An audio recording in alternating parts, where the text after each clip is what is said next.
కడప జిల్లా ఒంటిమిట్ట మండలానికి చెందిన జెడ్పీటీసీ ఉప ఎన్నిక నోటిఫికేషన్ రాష్ట్ర ఎన్నికల కమిషన్ విడుదల చేసింది. జెడ్పీటీసీ స్థానం తెలుగుదేశం దక్కించుకుంటుందని టీడీపీ అధికార ప్రతినిధి మేడా విజయశేఖర్ రెడ్డి అన్నారు. ఒంటిమిట్ట హరిత హోటల్లో మీడియా సమావేశం నిర్వహించారు. జెడ్పీటీసీ స్థానం దక్కించుకోక పోటీ రాజకీయాల నుంచి విరమించుకుంటానని విజయశేఖర్ రెడ్డి వెల్లడించారు. ఈ కార్యక్రమంలో టీటీడీ సీనియర్ నాయకుడు కొమర వెంకట నరసయ్య, ఎంపీటీసీ ప్రతినిధి నల్గొండు వెంకట సుబ్బారెడ్డి, రఘురాం రెడ్డి పాల్గొన్నారు.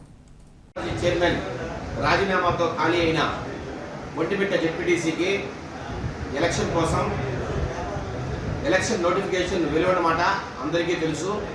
దాంట్లో భాగంగా ఈరోజు ఒంటిమిట్టలో ప్రముఖ నాయకులు, సీనియర్లు అందరితో కూడా ఈరోజు సమావేశం అవుతున్నాం.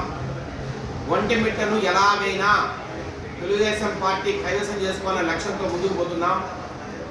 ప్రతి ఒక్కరిని కలుపుకుంటాం. మండలంలో తెలుగుదేశం పార్టీ నాయకులందరినీ ఒక్క తాటి మీద తీసుకొచ్చి బలమైన అభ్యర్థిని పోటీలోకి దించి ఒంటిమిట్ట జెడ్పీటీసీని మన యువ నాయకులు నారా లోకేష్ బాబు గారికి కానుకగా ఇచ్చేందుకు మేము ప్రణాళిక సిద్ధం చేస్తున్నాం. దాంట్లో భాగంగానే ఈరోజు ఇక్కడ అందరితో కూడా సమావేశమయ్యాం. ఇది ప్రాథమిక చర్చలు మాత్రమే. దీన్ని ఇట్లాగే ముందుకు తీసుకెళ్ళి రకరకాల నాయకులతో మాట్లాడి తుది దశకు తీసుకొచ్చి ఒక రూపును మేము తీసుకొచ్చి ఆ రకంగా ఒక మంచి అభ్యర్థిని, బలమైన అభ్యర్థిని పోటీలోకి దింపి తెలుగుదేశం పార్టీ ఘన విజయానికి ప్రతి ఒక్కరం కూడా ప్రయత్నం చేస్తామని ఈరోజు పత్రికాముఖంగా విన్నవించుకుంటున్నాం. రాబోయే రోజుల్లో వైఎస్ఆర్సీపీ నాయకులు కొంతమంది ఈ మధ్యకాలంలో మాట్లాడుతున్నారు, మేము చాలా బలంగా ఉన్నాం, మేము చాలా బలవంతులం, ఈ మండలంలో మేము ఎప్పటి నుంచో గెలుస్తున్నామని కొంతమంది ప్రగల్భాలు పలుకుతున్నారు.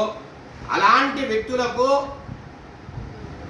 ఒక శాసనంగా చెప్తున్నా, ఈరోజు మిమ్మల్ని ఓడించకపోతే, ఒంటిమిట్ట జెడ్పీటీసీగా వైసీపీ అభ్యర్థిని ఓడించకపోతే నేను ఈరోజు మాట చెప్తున్నా, మరొకసారి రాజకీయాల నుంచి విరమిస్తానని కూడా మరొకసారి మీ అందరి ముందు ఈరోజు చెప్తున్నా.